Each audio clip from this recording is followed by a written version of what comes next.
Welcome, everyone. This is the first edition of ET Cosmos that is live on Facebook, YouTube, and Twitter. Yay! Yay! With Theresa J. Morris, Janet Kira Lessin, and Alfred Lambremont Webre. And do we have a treat for you? We are going to have Janet Kira Lessin will be asking questions for Theresa J. Morris. And these are some just amazing questions. Because they are so amazing, I am going to put each one in the chat, and as they're being asked, as they are being asked, I will put them all up on the board, just so that we have that. So here we go. So we have the first question. How did you meet Tom Morris, and when, what year? Yeah, so Janet, do you want to ask that question? Go ahead. Yes. Teresa's one of those major experiencers. So we're going to go into her background. I know her story. I've interviewed her for 10 years. So we're trying to get this out there. And so Theresa said she's going to behave and answer the questions. Okay. So Theresa, who is Tom Morris? Why is he important? When did you meet him? What was the circumstances? What year?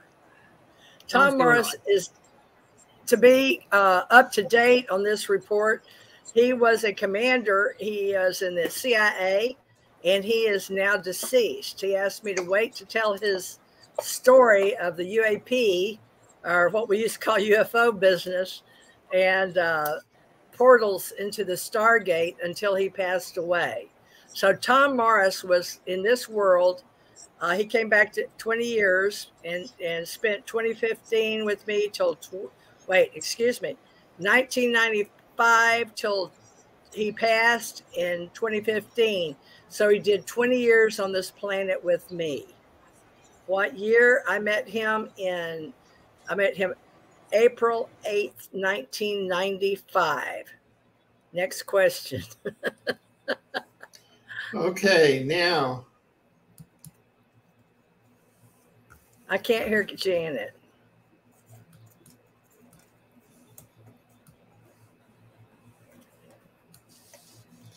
Janet, can you see that question?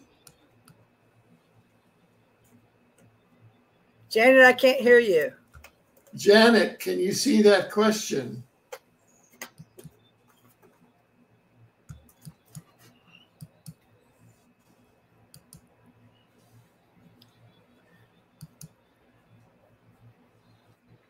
You want me to read it? Yeah, I'll read it, because yes, sir. I don't know what's going on with Janet's audio. What made you aware that they had assigned you and Tom to each other, and that you were the original, quote, Mr. and Mrs. Smith? You can tell she's a writer, can't you? Okay, so folks, I guess we're going to refer to Hollywood, right? Holly, as in the magical mystery tour of Hollywood. Actually, real quick, I'll just tell you, Mr. and Mrs. Smith was a movie, and it had, I just had it, Brett, the stars, Angelina Jolie, and, okay, now I can hear you, Janet. Who was the gentleman you're saying was portraying me? Brad Pitt and Brad Pitt, Angelina. So Angelina Jolie.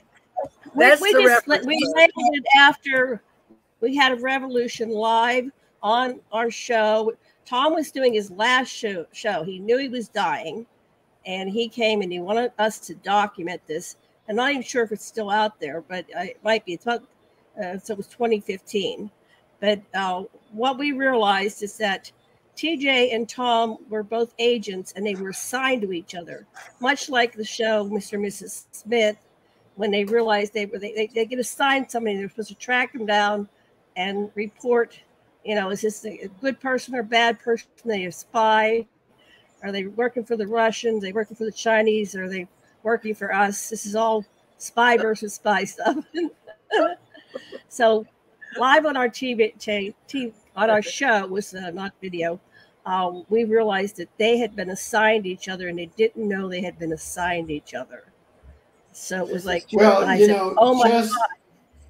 Just as an historical point of interest, today's October 7th, 2022, and just in these past few days, Mrs. Smith sued Mr. Smith. Angelina Jolie has sued Brad. Oh no! Yeah, yeah. So anyway, just as a point of interest. Oh, okay, that's funny. Yeah. So tell me when you're through with this question, and we'll go on to number 3. All right, Janet, go ahead. I can't hear you. Oh, you want this? Okay. What made you aware that you were assigned? All right. Actually, I didn't realize, let's see, that I have to think technically and legally and the perception and the filters I'm using. When were you made aware that they had assigned you in time to each other and that you were the original Mr. Smith? Well, we didn't know that together. I'll guarantee you that. He knew it, but he knew it before I did when we were in Africa. And he saw me at the end of a barrel because he was an assassin. And I was the one that pinned the flower on the person. I didn't know him. He didn't know me. But he saw me. I was at the biggest country club in the world. And apparently I didn't know what I was doing. I was just called the Flower Girl at the time. That's the name for the one delivering the message, I guess. I don't know. So I don't know what happened. They keep us all compartmentalized on various jobs they were doing. And so I found out, let's see, when you're aware. Now, Tom says he found out, he saw me in Africa. So he saw me probably before, let's just say, because I don't want to be specific, before 1995, when we finally met each other in person, when scared each other to death. But it's a long story of this, what you just asked. That leads to a whole new reality. All right. So we were in Africa, and we were both agents, and we were both working out of country, and we both had assignments and missions. So I had flown there first class and saw the cross, you know, up in heaven and all of that. And he didn't. So I don't know how he got there. I never found out while he was alive a lot. But he was already there, apparently, or was flown in. So we were on 2 different groups, our assignments. Now, I usually worked alone, or thought I did. I never saw the rest of the crew that was with me. And he didn't have a crew either. Usually you will have a spotter on the way you learn on TV. But you'll be surprised at how many of us out there work alone as agents. And let's see, you were the original. Okay. So how we came up on this was after we met later, or were put together and started talking when we actually met as truck drivers, Janet. But it took years to put all this together. So I don't know if I'm answering that properly, Janet. Do you have enough information to move forward? Let me translate. Yeah, let me fill in the blanks. So Theresa was flown first class down, and apparently the person who's the target of the assassin, she was dressed up like in a gown or something, fancy dress. It was one of these big, all the mucky mucks of the world were gathered there, all these eyebrows. And so they said, go over and put this flower on this gentleman. And we don't, do you know who that is? We won't say who it is. It was the It's like Whoopi Goldberg, if you've ever seen Jumping Jack Flash. I was like Whoopi Goldberg wearing the blue dress. I had a blue dress. An evening gown. So the flower on, she walked away. He got hit with a rifle, a bullet, and he dropped her dead. Am I correct? And you walked away, and whoever it was, and so she didn't know what happened. When we were on the radio show, I said to Tom, "When's the first time you saw Theresa?" He said, "Well, actually, it was through the end of my barrel."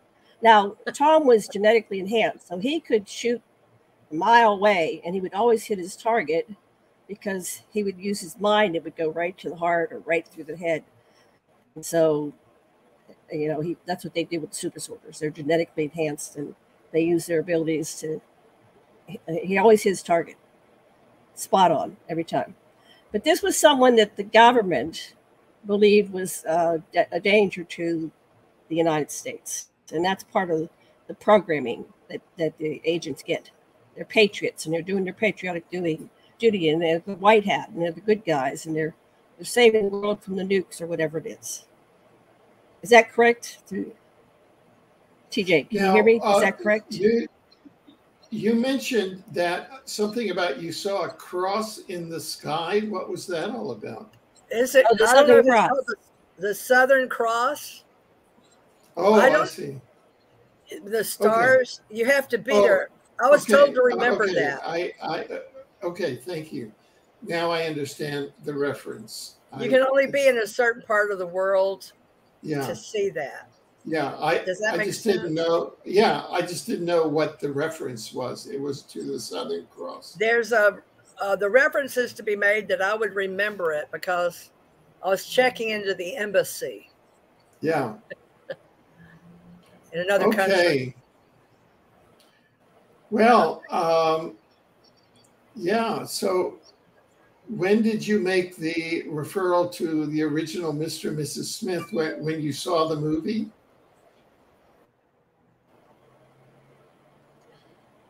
No, when we were on the radio show and Tom said, I met I see. Theresa. I first saw Theresa to the end of the barrel, and so he had her in his sights. He could have shot her and killed her. Oh, I see. But he was waiting till she put the flower. He was tracking her to see who she was going to put the flower on, and he knew that was his target. I see. And then, but then we realized it was during that show, and I'm not sure the exact sequence, but you said I was your target, you know, and then he said, yeah. So anyway, it was during that show. I wish we could listen to it again, but it was hilarious. And I went, uh-oh, where's she? I went, oh my God, you two are the original Mr. Mrs. Smith. Yeah. We lost her. I was just about to ask her Theresa, a question about morality. Did she ever have any qualms about morality, about killing people and being involved in killing people? I mean, that's a violation of the Ten Commandments. Right. And so, yeah, this is what. Can you hear me or see me? The soldiers. Yeah. Here she comes. Okay. Yeah. Just before you left, this is what came to my mind. You see, I'm of a different mindset. You know, I'm a judge, and I grew up in a very religious household, and blah, blah, blah. My father was a deacon in the church, and I had religious people, you know, in my family. Didn't you? And I went to religious schools all of my life, and my mother wanted me to be a priest. So that's me. Now, did you ever have moral qualms about killing people? I mean, that's a violation of the Ten Commandments. That's one of the prime violations. And as an exopolitician, I remember reading, you know, those downloads from the advanced human extraterrestrials that say, whatever you do, avoid being involved in any wars or any armies on your planet, and avoid killing everyone, because the harm to your soul will be very great. So did you ever consider the moral issues of being involved in killing people. Of course. Well, yeah, of course. so, I was a corpsman, but believe me, I had any idea at that time, Alfred. I was like you when you were in the church with your parents. I was very innocent. Okay. I wasn't working for the military and I wasn't working for the government. Okay. I was a civilian working for multimillionaire attorneys that sent me out of country to a country club, the largest in the world, with another man. And they didn't tell me I was doing any of this. Well, how could you go ahead and how could you keep on doing that then? I didn't keep on doing that. I don't know where you're going with this in your mind, but it's not going to track that way. Because you talked about being. Then it's starting at the end of the show. It's not the beginning of my story. Because you were the original Mr. and Mrs. Smith. Well, the original Mr. and Mrs. Smith were spy versus spy, right? Well, it turns out to be that way over UFOs and working with Ronald Reagan, the president of the United States. Yeah. So, but were you involved? But were you involved as an assassin at that point? Oh no! I've never killed anybody. Okay. No, were you involved with an assassin? Were you involved? As far as I knew, no. As far as I knew, no. I was going like very innocent to Africa to go to the largest country club in the world as a beautiful woman with another gentleman. And that's why I'm telling you this, the way Janet's going to present it is as she, a writer, sees it over the whole story. Okay. Yeah, I'm going to put up question number 3 because I'm kind of confused, and I'm sure that the audience is. I'm confused too, living it. Do you want to, Janet? Do you want to read question number 3? Right. So this is part of it. I probably could have put it in a different sequence, but you up with the critical incident, then you flash back. So we're flashing back and getting the details. The critical incident is, TJ put the flower in this guy. This guy drops over dead. Years later, they've been married for 10, 20 years. Years later, we finally get the story live on air. And it's like, oh my God, can't believe it. That, and he's confessing because he's dying. He says, I have 135 kills to my credit, right? So then we're, and the reason he's dying I didn't know that either. See, right. We haven't gotten to that question yet. Janet, you're jumping around. So we'll go back. Stick with the discipline of the question. Go back to this. Describe your trip to South Africa, the elaborate facilities on the golf course, the ultra rich power elite, people that you were rubbing elbows with. Do you know what the purpose of the meeting was, and how were you dressed, and what did they tell you to get you to fly down to South Africa? What was the cover story that got you to fly across the world? Okay, I had been working for attorneys growing up, and it was and doctors that played with the heartbeats, Grady Hallman and John Hill. They worked with DeBakey and Denton Cooley in Houston, Texas. And so we were teenagers, me and my first husband, Stephen Lee Parrish, that worked at NASA. He had 5 scholarships, okay? Now, the attorney that sent me to Africa knew all this, okay? I had been working for Percy Foreman at 16 as a private investigator, and I broke my tooth, okay? Okay? I broke my tooth dancing the can-can for elaborate rich oil barons at the Warwick Hotel.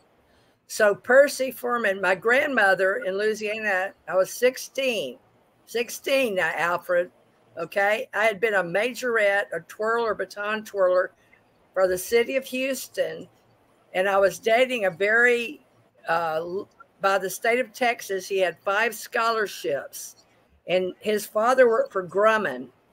He got a job at NASA. Now, the attorney I worked for, this is just the extraterrestrial talk. They choose who they choose. So my story was, remember the last show I did for you and Janet Alfred, I had already told you about dying, seeing angels going up on a spacecraft, at least in my mind's eye, where my spirit or essence was taken up, like through a portal or just leaving my body on the planet.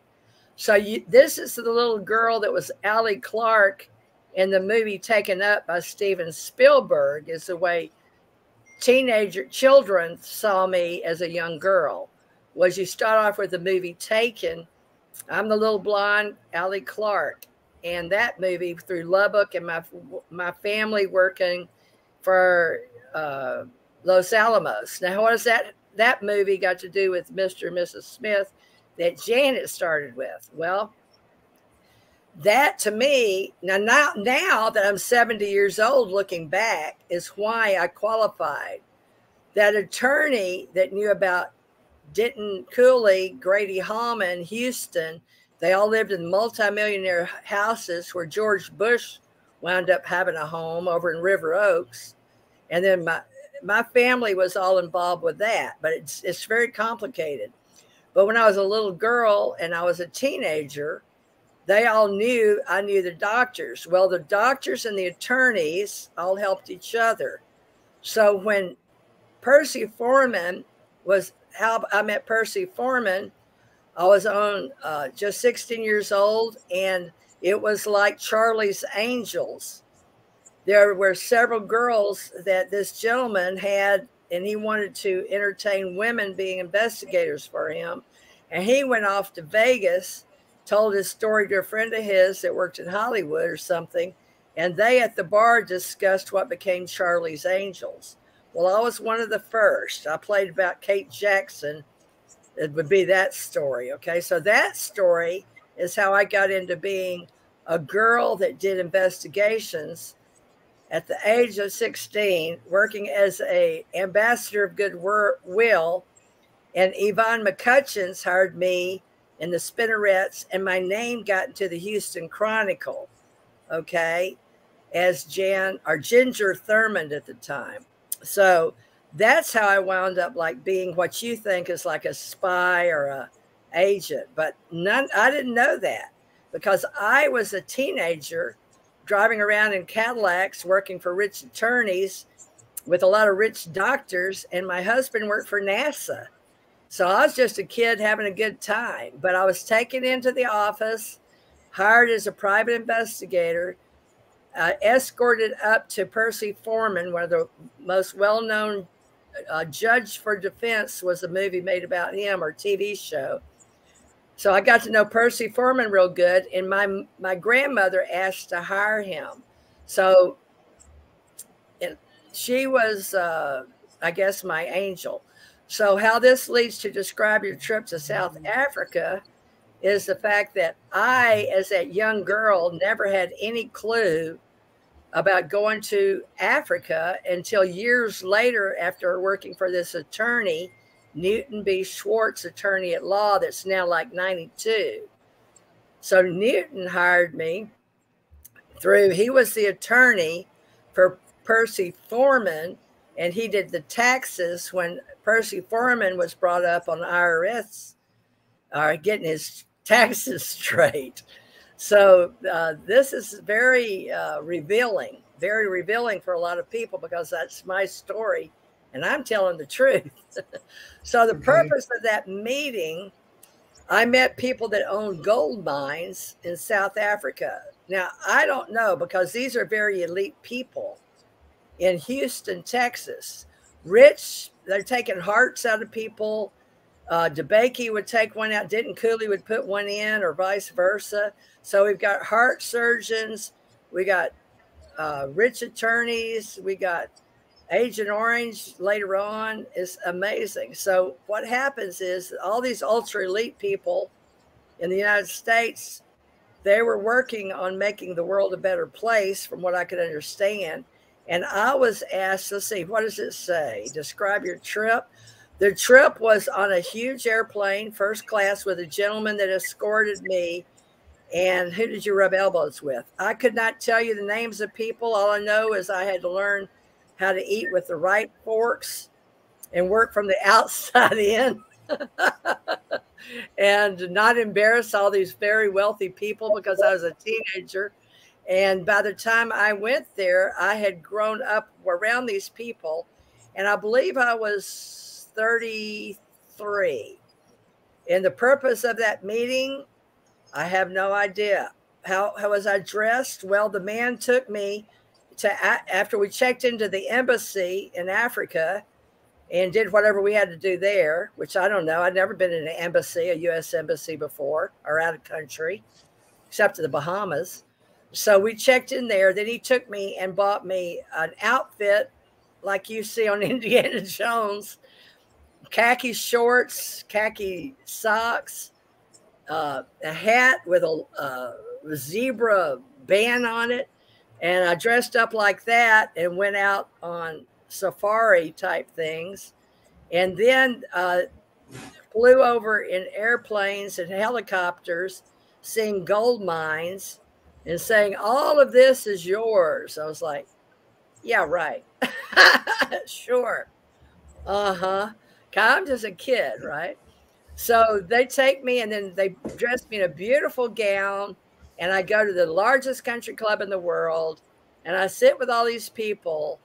And the next thing I know is, here, pin this rose on a gentleman that we're going to tell you when you meet him. There's a yellow or red. Well, they wanted a red, and then they decided the yellow rose of Texas. And I pinned. But as far as knowing I was killing anybody, no. As far as the assassin story, I had not met this man yet. All right. So I was just an innocent girl that worked for a rich attorney, Percy Foreman, and went to Africa and did that and didn't find out who my husband was until Janet and I did the show and on the radio. And I put all that together going, I think I said some bad words. Oh, I see. Okay, let me go to the next question. Okay, Janet, do you want to read this question? So tell us about how you and Tom were truck drivers, and you did run to top secret installations like Area 51. So you had top secret clearance, and so even truck drivers have to have top secret clearance to deliver their goods. So go ahead, elaborate on that. All right, folks, this is strictly for entertainment purposes, okay? We don't have a disclaimer. I didn't see a disclaimer, but I'm going to tell my story, which is the truth. But Janet's gone to all these UFO things as long as I've known her, and she knows what she's doing. And I, on the other hand, wind up being a ufologist in 2007, writing for a digest with the gentleman you see in the picture, Alfred Lambremont Webre. But that's going to preface talking number 4. Tell us about your trip with Tom. Well, apparently Tom was in the military, and he joined when he was just turning 21 on a jet plane from Tennessee to, I guess, Georgia, where he's going to go through and boot camp, learn how to shoot, and become a sharpshooter. And so he's off doing that and goes over to Germany and gets to know Iraq War, or during the Iran-Contra affairs. Jimmy Carter there was a negotiation going on with Jimmy Carter and President Reagan over him coming into office. Well, Tom was sent over to take, he was brand new. He'd just gotten out of boot camp. He had jumped out of planes and stuff and split his bones on his legs and stuff. So he got to do extra classes or extra training while he was in Georgia, which put him behind. And they just picked him randomly, allegedly, not the extraterrestrials, because we don't talk about that. Nor did we, while we're involved, believe we're being guided by extraterrestrials, men in black, Air Force, Army, Navy, Air Force, Marines, Pentagon, Central Intelligence, National Intelligence, Homeland Security didn't exist. All these people, okay? But how I became a truck driver, how he became a truck driver was after he got out of the military, they need something for us to do, and they program us to do this. That way we can still go on and off installations like Area 51 and take on secret parts of planes or other things not of Earth origin, possibly to other installations. Now, we didn't know any of that either, okay? We don't know what we're carrying. We may have a bill of lading that says something, doesn't necessarily mean what's in that truck you see going along. And then sometimes if it's really something important, they'll put black cars, and I see them all over the country following the trucks. But those are usually decoys, not carrying the thing that nobody notices. They want you, it's a trick of the mind, it's an illusion. But I learned a whole lot, but you don't put it together till you're the old lady telling the young lady that I am, and Janet and Alfred, what's going on as truck drivers. How did we become truck drivers? Well, they brought me in on a secret mission that I was told my husband at the time, that's now deceased, was a high mucky muck GS over in Hawaii. And one of the husbands, in between Tom, I had another husband. I've had a couple of husbands in the military. He and I was sent to Hawaii. And then he gets pulled out by the men in black out to the bushes one day, tells me, don't worry about it. Don't worry about it. I said, no, who are those men? Because I was in the Navy, and I was being trained, okay, all this time, by men in black, by security, by intelligence, by everybody, extraterrestrials, as far as I'm concerned. Everybody was working together. But he doesn't know that, and I don't know that, okay? This is the way it works, okay? I know there's other people out there that know what I'm saying, okay? Because we're chosen to do these kind of jobs. Now, who chooses us? I don't know. Was it Janet? Was it Alfred? Was it SRU? Was it MRU? So I don't know. So we became truck drivers. Tom, because he just wanted something to do when he got out of the military after working for President Reagan under hip pocket orders. And Reagan wanted to meet him because he wanted to know who was the kid that pulled the pins out of the guns. And Tom was smart enough to leave some on a pallet when he went out to show their Iran guys how to shoot them to exchange for the hostages. But I mean, Reagan was upset about the deal, as far as I know, but he brought Tom. He said, I want to meet this guy in person, because it's just one guy that did it. That's how Tom met President Reagan, according to Tom, okay? Now, how I met President Reagan was before Tom did in Houston. How we become truck drivers is interesting, because in order for the Pentagon, our president, let's see, it was President Reagan or Pentagon, I don't know who by the time I get 94, because this is really complicated. But because it was Cheney, Dick Cheney, that was telling me, or having a gentleman meet me and wanted me to report in. But it was President Bush. I get so lost in President Reagan, President Bush, Dick Cheney's story on all of this.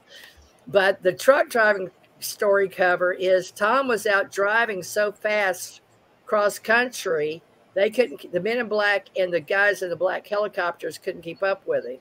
So they bring me over, which is very strange why me, of all people in the entire world, would be chosen, other than this earlier thing about Africa. So that story, see, they'll know all this stuff. I don't know it. Tom doesn't know it. So my husband in Hawaii goes out, talks to the men in black. They say we need her back on the mainland. They ship our Cadillac back. They ship me back.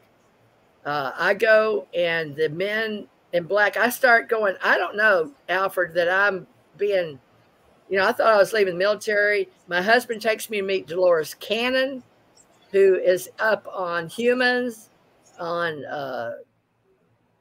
the Greys, And her husband and her, I think they were in the Navy, and would take people back, hypnotize people.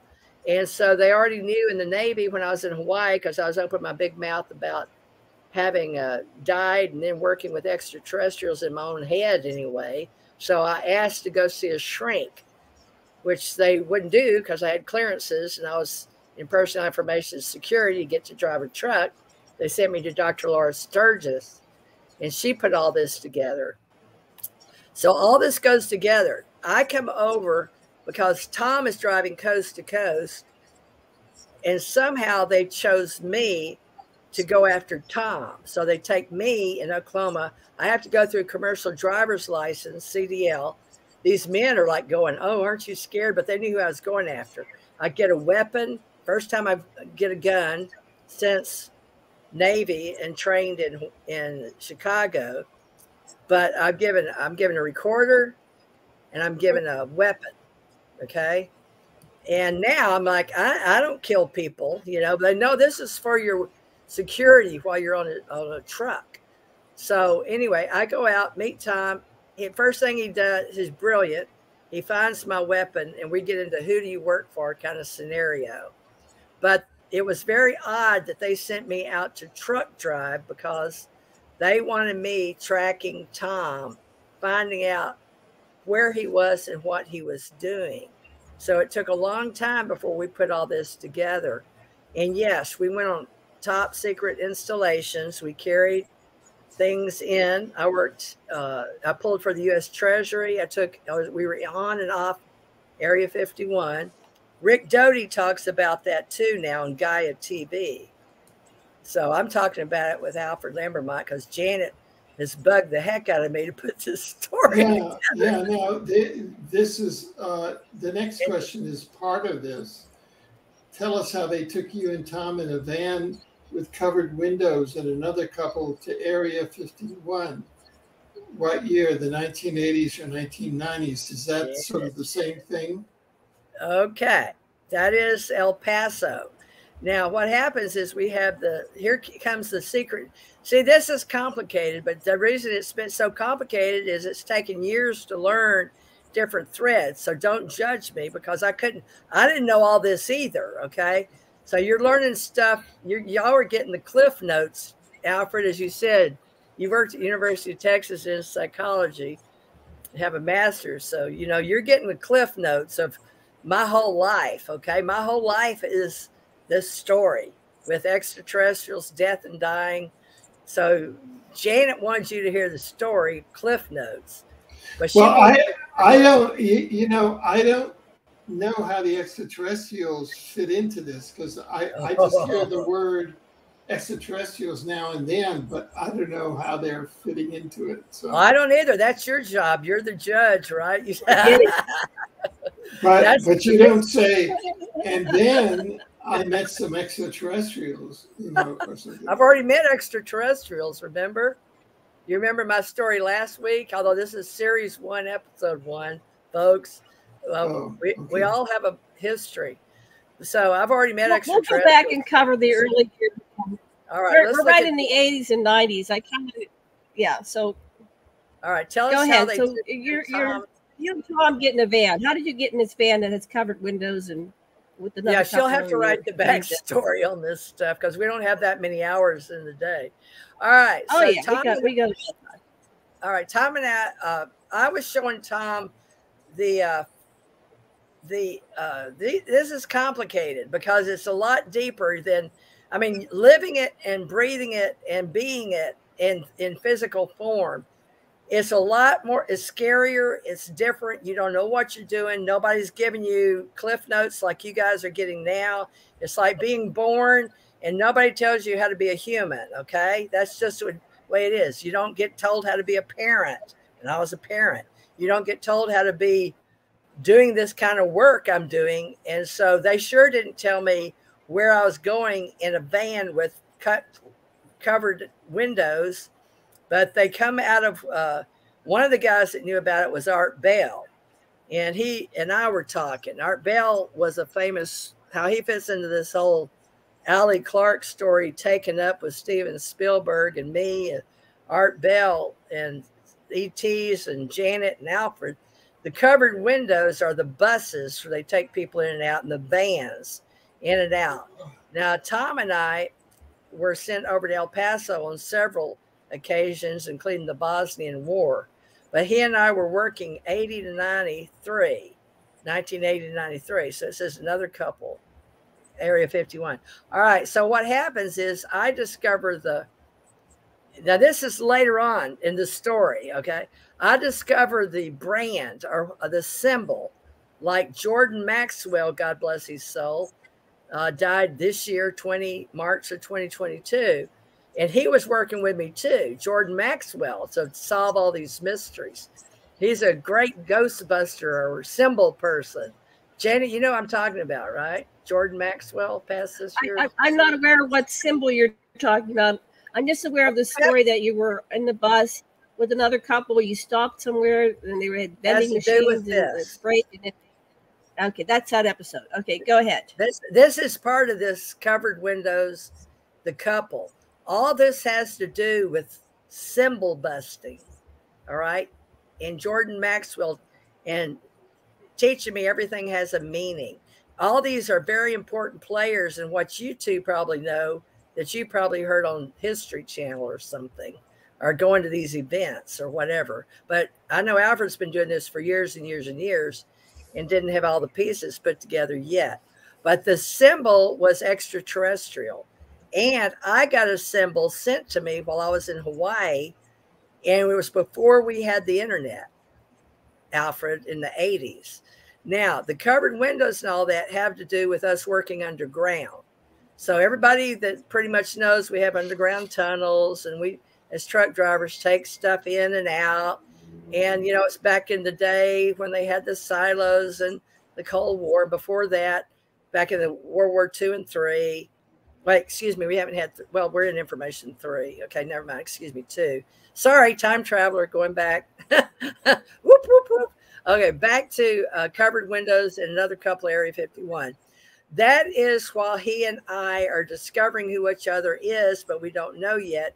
And we've just been introduced. But I discover that the 5 stars, now Brett Luter, who is a journalist, says it looks like him. He's in on this ACO Ascension Center investigation with me and Janet and Alfred, actually, Brett Luter. But he's a journalist telling the story of Ascension.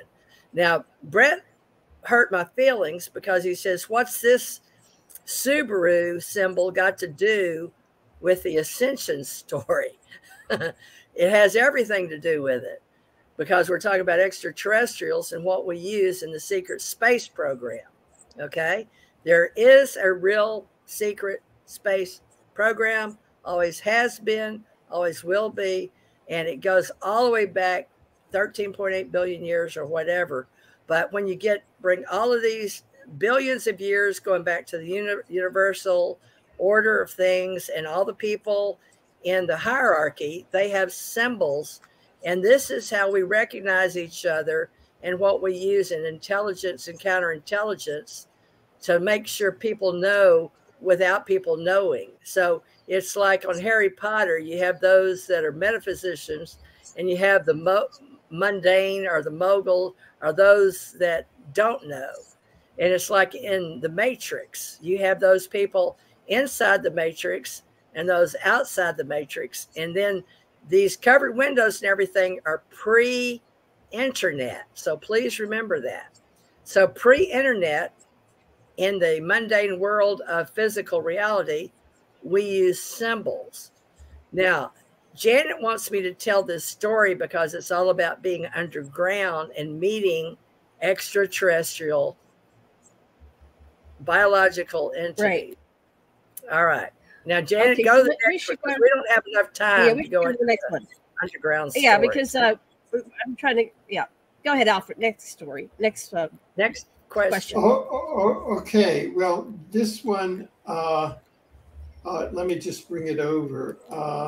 Oh, there it is. Boy, Janet, you just cut to the core. Whoa. I saw that one. Well, I knew we only had so much time, so, oops. Alfred Whoops, keeps well, flashing. I don't know why this isn't staying. She's cutting out a whole bunch of stories. Tell us about Gus. The craft delivered at Roswell, New Mexico in July 1947 was complete and intact. It's not the one that broke up and then the other ship blew up. Wow, Janet, you wanted to write all these stories. You know, you're blowing the. It's okay. Right. There's so much more detail. It's just exopolitics and Alfred. Nobody else. An overview. Tell us about Gus. All right, Gus is the Galaxy Universal Shuttle. I told you that we've always had extraterrestrials. We've always had UFOs, UAPs. We've always had time travelers. We've always had portals. We've always had wormholes. We've always had black holes. We've always had the cosmos. Not everybody knows that. What does G stand for again? Galaxy Universal Shuttle. Shuttle. Okay. Galaxy, because a lot of people before the internet and before they really didn't understand NASA and astronomy, right? Now we've got the web up after, if you know what I mean. So we're going to open up a whole new open source intelligence. But tell us about Gus. Galaxy Universal Shuttle. It's an acronym in the military and in the secret space program, which is, I didn't coin that, but now we've adopted secret space or Space Force. I talked about Gus before, yeah. But so anyway, so because Janice the writer, we'll go forward with Roswell, New Mexico. It was many, we've always had these in every philosophy, every religion, most of all y'all know about the deluge and all the stories and the symbols and all of that. We have astronomers, archaeologists. So let's start like Project Stargate or Pegasus, okay? And go back to the movie Stargate with, anyway, y'all, everybody knows Stargate. But let's just say focus on Gus. Here, let me put in some backstory, and then you can fill in the blanks. Okay. So there were two craft. One quote unquote blew up, but and TJ will elaborate. They can't blow up a ship. They're too fast. They know what we're thinking before we think it, and they blink out. And so this is a delivery system. They wanted to deliver technology to humans. It's kind of like a Trojan horse, so that we would accelerate our progress and catch up, because we were evolving way too slow. And so this was an intervention to help humanity evolve and become more conscious. And part of it, the way we progress is technologically. So we had to progress. So TJ and her crew, they were delivering a craft after they, go ahead, you can tell me how it blew up. So the first craft blew up. It did blow up, but it wasn't because it was shot down. It was because it was a defect. Implosion, not explosion. This was an implosion. Now, I didn't even know what implosion meant. I had to learn to speak English. Now, where I come from, if we're talking out-of-body near-death experiences, which we are when we talk extraterrestrial, because anybody that talks any language in alienology, this is a common fact, parapsychology, in alienology versus ufology. Okay, we have nuts and bolts people and those that study hardcore parts of Gus, but it wasn't Gus. Gus was the one that came to pick up the one that imploded people. Now, everybody take your reality out of your 3D, like they say this is an illusion. Well, there's two parts of that. There is a physical reality, yes. And yes, in quantum physics, there's another reality, yes. Imaginations, which the people above us, yes, that we've always had, whether you want to call them angels, extraterrestrials, aliens, gods, demigods, whatever. We've always told these through, if it's too dangerous to tell, all world religions, everything back to cuneiform, fired clay tablets before Eric von Daniken, Zachariah Sitchin, Jesus. We had ways to tell people things. So they were studying the world from on the planet is one of the stories. So they had astronomy, all of that. So listen to Jordan Maxwell on that fact. Okay. This story that I'm about is the fact that I was a part of an organization above the planet in another galaxy, in another universe, above all the ones you hear the kids or the people telling the stories or writing the books or going to the events or entertaining themselves on the planet, because those above, there's reasons that we have different levels, and I don't have all the answers. I'm just the driver down here like everybody else. Okay. Learn to drive a human body. But I did have to have a very enlightening, like, don't judge me, because I didn't know what Gus was any more than you guys know right now. How I learned about this was working with Tom and the underground stories and in the military and putting it all together, because Ronald Reagan wanted to know the story because he wasn't on the inside. And God bless him, he liked psychics, so did Michael Jackson. So apparently the world and the extraterrestrials and the real secret space people work together with all these projects and contractors to put people like us together. Call them Men in Black, I guess, for right now. But going off planet up above, they have figured out a way to leave our body on the planet and take our mind. So they take our mind up to what's called, the people on the planet called the ships. Everybody refers to the ships like spirit, okay, God, ships. Now, in order to complete that, I don't have the capacity to explain it, but to me, it's like on Star Trek, when they have this piece of equipment that can take you apart and put you back together. At the time, they only had the plants on the planet, in the because we're always 100 to 200 years ahead in technology in the United States of America. But I was told by these people they had 5 ships on 5 parts of the planet, and as we're always being watched, they like to watch us merely for entertainment, if nothing else, because at their higher level, for millions of years, they had gotten involved with AGI or AI, which we're doing again. They are we and we are they. And we got where we trusted our computers, AGI and Gus. Gus knows he had a creator, just like we know we have creator gods, okay, that there is a God. Gus knew that. So working in 47 was before I came here. So I was trying to figure out, how can I know things? I must be a time traveler, because how can I know and envision this? Well, when I died and I went out of my body, I learned how to do out of body near death, which we do, and we do in the many world religions, as we learn to go in. There's an inner us and an outer us. Well, that's what they want us learning. But also they want us learning about our imaginations, because we help create the entire expanse of what we call dark matter out there, which is like a net of everything that is. And we can actually make new wormholes with nuclear, which I'm not supposed to say that word. Okay, I just know nobody told me not to use the word nuclear. It's not nuclear, it's nuclear. But that's one of the ways you can blow a hole in the frame of what we're existing in. So Gus, because we had gotten to a point with World War III, some of our people from up above, they're hundreds and thousands of years old. And I'm taking that I'm probably one of those. I can't confirm or deny that I am, but I can confirm that I'm an out of body and a near death experiencer. So Gus knew me when I went on board him underground. He was a 30 by 30. He was silver. For those of you like me listening to this story, we want to know the same things I wanted to know, what I was seeing, because I died and I had gone out of body of her as a young girl and saw angels. Then when I went underground and I worked in the military and I worked with Tom underground, I was shown things that I couldn't believe I was seeing. So it's a very hard reality to know that you're looking at a spacecraft that doesn't exist.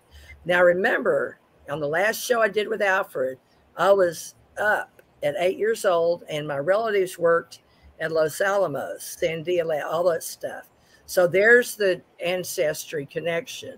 which we have a thing of saying people always come back in their soul groups and work together in their families, and they've always been.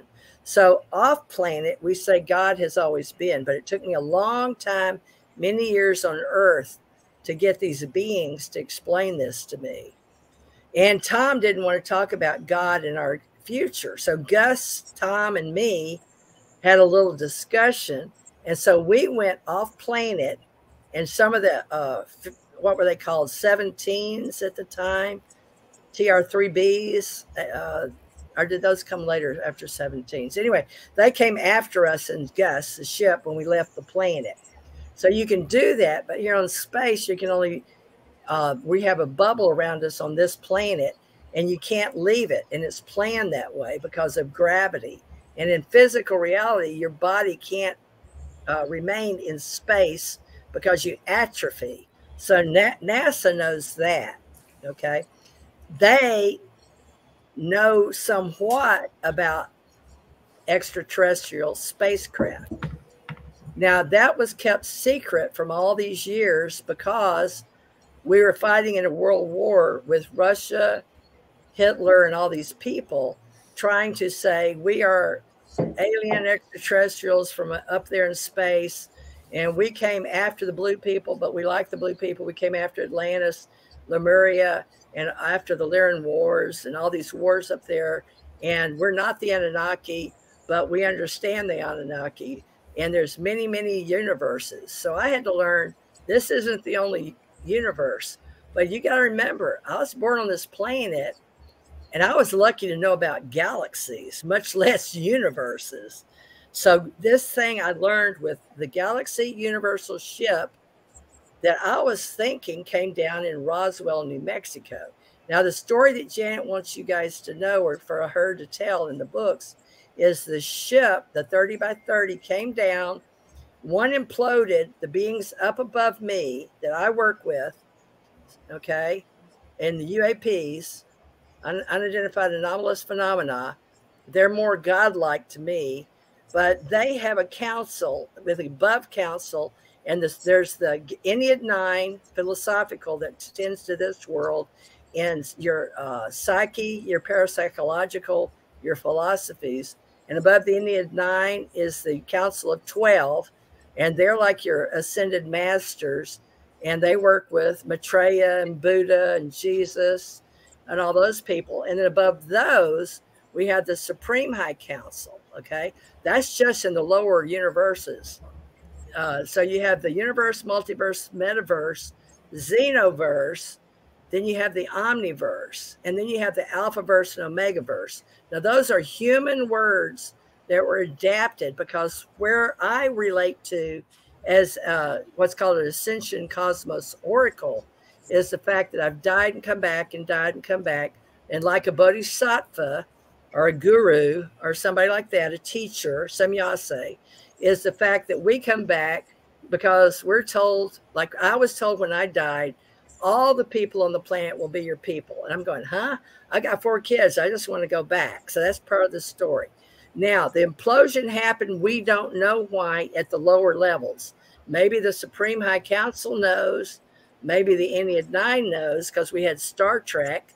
You know, we talk about Data and 1 of 9 and all that. That's a lower level. Now, that's why we say we have levels. That's why we have the uni, multi, meta, xeno, omni, alpha, and omega. And most of the people on Earth only write about the words they can find already written and not, they're sounded already. And they have symbols. Remember Jordan Maxwell? Symbols are the words, okay? Fired clay tablets, cuneiform, how people would put the little sticks in clay, okay? So they could be historians and librarians and scribes while we had the empires and all of that. So there's all kind of people out there in space above us. We call it the expanse. And Gus was, like Janet said, a Trojan horse. So the people weren't advancing fast enough this time around because I happen to know that we come and go a lot on this planet. We do it. We make the pyramids. We go. We come back. But it can go around in what's called a toroidal. We have a toroidal running this way and a toroidal running this way. Okay. So when those two meet, one of them like a black hole or a wormhole, you can slip through just barely. They touch each other and they spin off just a tiny bit, like a separate time track. So that's when we talk about time travel threads and got into Pegasus. So Gus is a key to the future for time travel. Right. Now, I'm just looking at the time. We've just hit an hour, and we've just gone through question 6, and there are 15 questions. All right. And at this stage, we might be here 3 hours. So I think we should go back to work. Go to question 7. So which is a related question. Tell us how they wanted Tom to identify weapons in the craft, and tell us you and Tom woke the ship up, and it said you were commander. Up the ship. Okay. Tom and I, when I was in Hawaii and I was assigned my own command, I was the commander of 5 spacecraft on the planet. Anybody that comes in at our highest level, we are actually commanders of our own ships. Okay. I was just before I came on this show working with a pilot of his own ship. He runs it in and out of the Panama. Okay. But Tom identified weapons. Yes. The military at this level of reality in this 3D dimension on this particular planet is at a level where they wanted to know, because after World War II and us coming and going, we could only observe, is the fact that do they have weapons? And the reason is they want to make sure that, we're not blown apart or whatever. So let's see, tell us they wanted Tom to identify. So Tom was the weapons specialist, and tell us how you and Tom woke up the ship. I was the communications officer. So think of it like Star Trek, right? They actually have weapons on board, and they have communication officers. And I'm also considered like I'm in the Psych Corps, Deanna or whatever.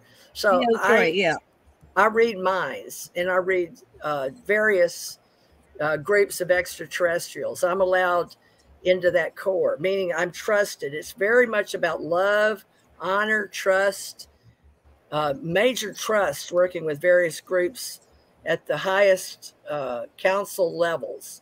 You have to be able to let go of fear and work and trust that you're not going to be killed, because you can instantly. I could have been killed today in the kind of work I do on the planet several times today. And no, I'm not an assassin. I'm just willing to walk the line and have enough love and honor of other people not to be killed. Now, Commander Tom was the co-commander. All right, Tom, and when we walked on Gus is what Janet's referring to. Tom was the commander, and then I was co-commander because I let go of, I was equal to him in space, okay? But being a woman, it has nothing to do with male or female. We have both. We also have those that have both, okay? Always have, okay? So you can have both genders or no genders, or one gender or another gender. You can have one religion or another religion. You get to choose all that. But when I gave up my command, that was in order to work with Tom and be subservient. Okay, step down, which I'm okay. I can be number 1, number 2, number 3, just like here with Alfred, Janet. I have to work with the power of 3 at all times. It's a code working with extraterrestrials and God's source, and with Psyche, Cosmos, Allied Command, and above. You have to work in the power of 3. Okay, Janet, is that answered? Yeah, so you were on the craft, and the craft woke up when you put your hands into they have the little hand imprint. Remember, can you hear me? Where you put your hands in the craft, and the craft woke up, because they weren't having much luck with the craft. It was kind of, they couldn't figure it out. So they knew who Tom was, because Tom told us a story about how he was genetically altered in the womb or when he was in the hospital. Well, that's for you and for the radio. We did TJ Morris ET radio for 10 years. We got 10 years. So let me just fill in. So they know who we are. They orchestrated so TJ and Tom would be together. I think they wanted to keep you in one house so they could track you, but when you met each other, you had what's called love bites, and they got really turned on to each other. They were having mad and crazy sex, and they fell in love. And that's part of what they do. They orchestrate together people to marry, to reproduce. So this was orchestrated. Our meeting, TJ and I met because of that. Probably I met Sash because of that. I'm tracking this all down. We were trying on the craft. Yeah, the craft woke. The craft they hadn't been able to get it to fly, so the craft woke up. They greeted them, and then they're dashing out of the. They're flying in space, and at Area 51 they go, "What? The craft is escaping. Bring it back. Bring it back." So there's a wonderful story that TJ has in one of her books. I'm going to pull it forth into a new novel that we're co-creating. But that's the Roswell craft, the one that survived. And it's sentient, it's conscious. You don't have to be a humanoid or a reptilian or, gray form. The craft was conscious. And after we talked on the show, what's that? One imploded, right? One imploded and broke into pieces because we have some more, right? We have another group. But one imploded and we didn't know how. So Gus was sent, the other one was down to pick up the crew, right? So that was sent to the crew. And, but what we did was allowed the Trojan horse and get Gus into the mountain, right? So that's, well, we put it on a flatbed, we took to Fort Worth, and then we took some over to Dayton, blah, blah, blah. They wanted humanity to reverse engineer Gus, and they sat on it until they finally got Tom in because they couldn't even get it to activate. So when Tom and TJ went in the craft, it activated. And in fact, the poor guy, the other couple, the man, they said, "You two guys go in." He had a heart attack or something. We don't know if he died or whatever. He when the craft became when Tom activated it by putting his hand in the symbol, he went into shock and he may have died, and they just hauled him off. So we don't know what happened to him. And then they went in and say, "Okay, we're going to do this again tomorrow. TJ, we want you, whatever you were being called at the time, to go in." Well, they brought me in on that deal. Yeah, because I already had a history in Project Pegasus. That's Preston Nichols, Peter Moon books, right? Remember, I had been on the Stargate and I'd been on that bed, all of that. So I'd already been trained to read the Greys. Greys were helping us too. So there's good Greys and bad Greys. Not everybody, it's like saying you're all humans, okay? If you're all humans and you're all evil, okay? They don't do that. So they're all Greys. Or they're all, what was the other one that Dolores used? The humans. They're like insects. I don't know. I'm not real familiar with Dolores' work. I only saw her once. Anyway, the final thing is, let me just say this one final point. They delivered 5 craft that first party in July in 5 different continents, 5 locations. So there are 5, governments that took the craft in to try to reverse engineer them. And I don't know how far the other countries, but probably Russia has one, Australia, China, the United States, and where else? Do you remember the 5th one? Oh, God. Europe. Did you say Europe? Europe. Well, China, Russia, Australia, USA. Why is the other one so hard to remember? Something in Europe or something. Anyway, there's 5 that were delivered at the same time, and they were to help us accelerate and catch up, and probably, the extraterrestrials look at us like plates, like we ought to be able to take care of our own equipment and our own people. If we're going to be one unit by plates, you know how the plates move around, float on the. Oh yeah. Yeah. So that's the way that was understood. But Jan, this is going to be complicated and going to go on and on and going to. It's good. It's good. It's good. It's good.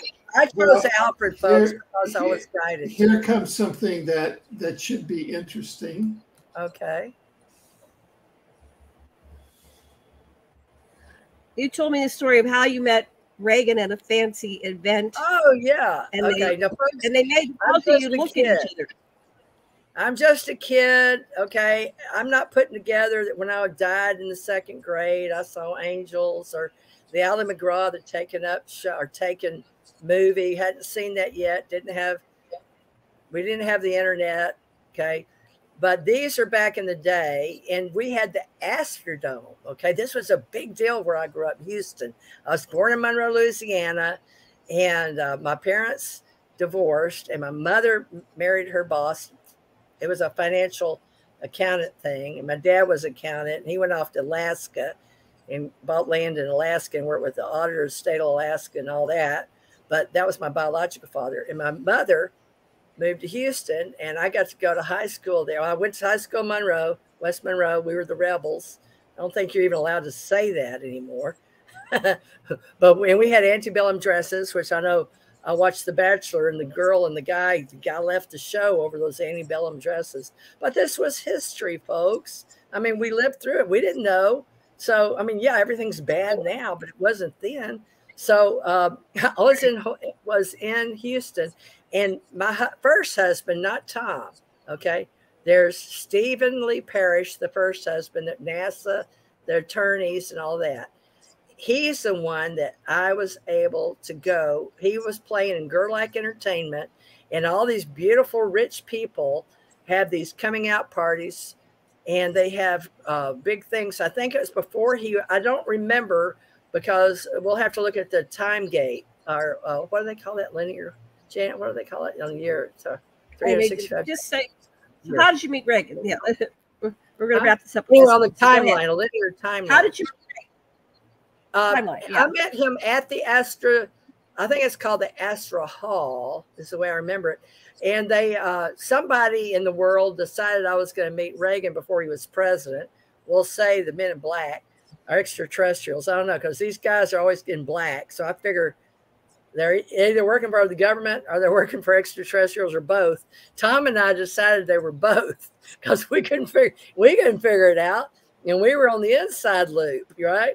And we were being monitored and taken and shown things. And we'll get into all that, because they wouldn't even let me get jobs, man. They'd cut my jobs off. They guide me to what they want me to do. So this question has to do with, how do they guide people to meet, to know certain things, and to be in a certain room, the right place, at the right time? Ask extraterrestrials. You know, I do. So go with your conscious higher up. But in the physical form, I was with my husband. I was expecting a child, or either had already had the child. I think I was expecting. I don't even remember now. But they Men in Black grabbed. It was on a break from the Girl Like Entertainment. My husband played trumpet. They were on stage, play music, people dance, have big dinners, raise money. All right, break. Picture a break. Men in Black. One of them comes up to me. I'm talking to somebody, yada, yada, yada. I was real pretty, young, dressed in an evening gown as usual. I just was asked to be, Gerlach liked me, and Bob Hope liked me, and Bing Crosby liked me, and Anita Bryant liked me. I was with all the movie stars back then, okay? Don't ask me why. That's just Hollywood. They loved me. I was pretty. My husband was a musician. So entertained. I got out. So they grabbed you. Yeah, one of them was on stage, and so most of the people were talking to the stars. So they're talking to stars and people, musicians. Well, they grabbed me separate, so nobody notices. I do know this. People keep, okay, watch this hand over here and take you out the side door. And there were Men in Black and pulled me to the side, and they pulled Ronald Reagan out. They had excused him or something. I don't know how they got him away from the crowd of making money, pulled him out. And now we're in this hallway outside these double doors. I have double doors. He has double doors. And we're both pulled out with Men in Black surrounding both of us. I assume they were Secret Service. But to me, some of the Men in Black are extraterrestrials. You can't tell them apart. Okay? You don't know. And believe me, you're getting the Cliff Notes later, not when it's happening. You don't know. So I pull him out, have him look at me look at him, but we're about 16 feet apart, I guess. And then somebody says something, and they sort of move us together closer and have us, they took both our arms back like that. Now, remember, he wasn't president, but our arms are taken back like that. But we're like standing there, but they're trying to help it. And then we're taking our face to look at each other. So we look at each other, and we're both told to remember each other. And then they want us to hear our voices. And we're like, what? He's saying what? And I'm saying, and they're like, you talk to each other. And I'm like, well, I didn't know he was going to be president. I said, hi, how you doing? Oh, you're Ronald Reagan. I've seen you on TV or on movies or something. He's like, yeah, well, oh, it's nice to meet you. And he's doing that. And all of a sudden, okay, that's it. Somebody's AirPlay or whatever they did back then. It was all over. We were like, okay. Somebody said something. And they just both told us to remember each other. That.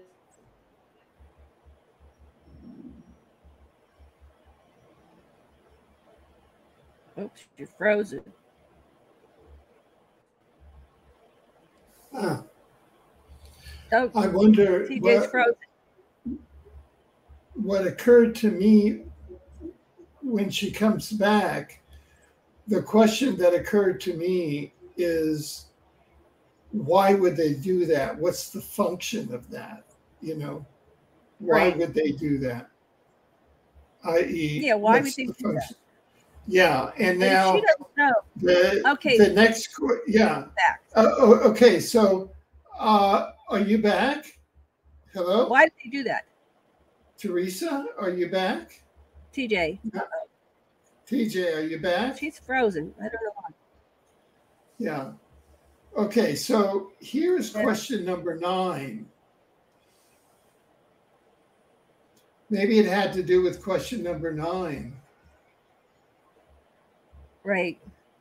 So anyway, she has that mystery, and I don't know if she ever figured out why they made them, but it turned out later. Yeah. I mean, see, I think that the deep state is interfering with her feed right now because she is revealing stuff. So it's the deep state that's, you know, they just knocked her out because there's some. You know, there's something there that they don't want us talking about this or something. Yeah. Now we were able to get much further with the radio shows, but it wasn't anybody looking. But a lot of those they got erased or we can't find them anymore. So we're trying to recapture this story. Yeah, and I think it's important. It's an important story. And then I have my piece, which I will send you the PowerPoint. So we're at question 9. We've already been going 1 hour and 22 minutes. We're at question 9 of 15 questions. Let's see if they allow her to come back. Yeah, if she doesn't, we'll just pick up. And there are many more questions. I just threw that together in 5 minutes. Because I have 89 points. You had it in your mind and stuff. So it doesn't look like she's getting back in. But I think that's what they do. They don't want this story out, or she's saying too much. But that was a critical incident. Like, what is that about? Yeah. So that her husband was the assassin, so we'll go over that. And he was tortured because when you kill people, Well, what we could do is we could stop here and pick up here at the next one. This is kind of very revealing. Remember that Reagan, there was an attempted assassination of Reagan when they tried to bring in Bush to take over. And Tom was there. Reagan called Tom to his hospital room. That was his go-to person. Reagan trusted Tom. Oh, Tom well then maybe that's what they don't want to have come out now. So we need to add that question to this list of questions. Yeah. So why don't you, between now and our next show, add some questions to this list? Would that be okay? Yeah, that would be okay. And you can see when you let TJ. First of all, I get lost tracking her, and then all of a sudden it makes all this sense in the world, and it's like, it's good. So look, you work the questions, then add what questions you want. Okay. I'll publish this. You work on your PowerPoint so that you have a working PowerPoint. Once you have it working, email it to me. You can use WeTransfer.com.